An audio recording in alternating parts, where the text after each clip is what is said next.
Daniel Lazar, the semi-literate polemicist who's always hired on by the nation when I publish a book, for some reason, would be at a loss to point out where in my book I say that.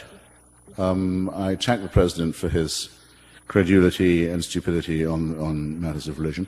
I will say this, however, which is what he may possibly have confused it with. It could be that every member of the 82nd Airborne Regiment was a Bible-believing, snake-handling Pentecostalist. Though I doubt it, but that could be literally true, and it would still be true that they're defending the frontiers of Afghanistan and Iraq from the parties of God. So the irony, I think, would be at the president's expense rather than mine. These people guard us while we sleep from the worst enemy our country and our civilization has ever had, and I'm very proud to be among their supporters. Pity about the applause.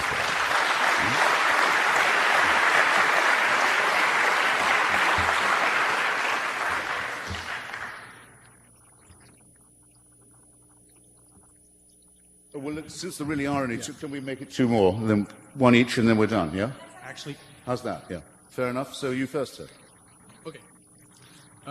What would you say to the argument that since we don't know what will happen after death, it's better to take the strategy that you believe in God, because then if you die and if there is God, maybe you have a chance of going to heaven, whereas if you didn't do that... Yes. Well, you'll like that section in my very moderately priced book. Which, as most of you will know, the gentleman is summarizing actually almost perfectly the wager of Blaise Pascal, whose pensées, his thoughts, were addressed actually to the one who is so made that he cannot believe. That's me. And he says, well, look at it like this, like some huckster.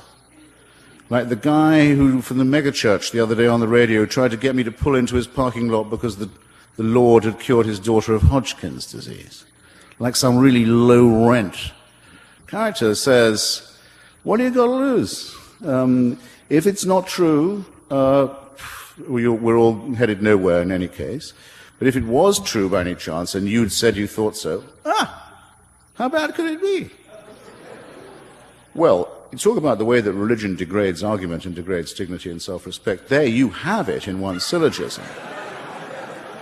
But I have my answer, the following.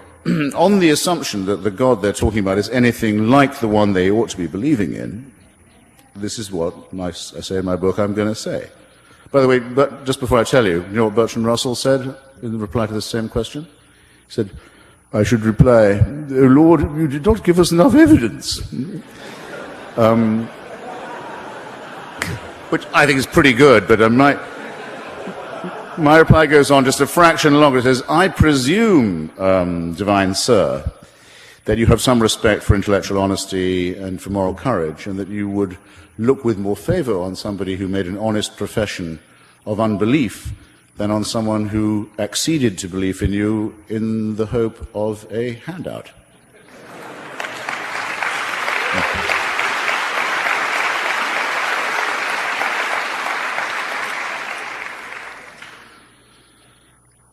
Mr. Hitchens, I don't have a question. I have a thank you. Oh. I'm the executive director of Doctors Opposing Circumcision based here in Seattle. Excellent. And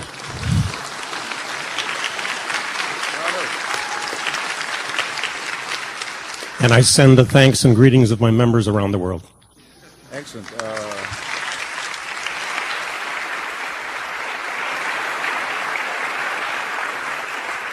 I am so tempted to leave it like that. But something in me wants to milk the moment just one more second. If you will consult my reasonably priced volume, you'll see you learn a lot when you write a book like this. I thought I knew what the case against religion was. I did know that, but I learned more than I thought I would. And the thing that really alarmed me was to read what the original justifications for circumcision particularly the horrific propaganda of Maimonides, considered to be the greatest Jewish sage. This is wicked stuff. And it says that the reason it must be done is for the same reason as it must be done. Jews don't say this, fortunately, but as others later said, to little girls, that to try as far as possible to make the sexual act as weak and unpleasant and the sexual sensation as is possible, with the continuation of human life. It's this that takes the axe to the very root of our existence, our dignity, our self-respect. I'm pointing in the right direction, our core, ladies and gentlemen, which means it's why it poisons everything and why the time to start fighting back against it would be right about now. Thanks very much.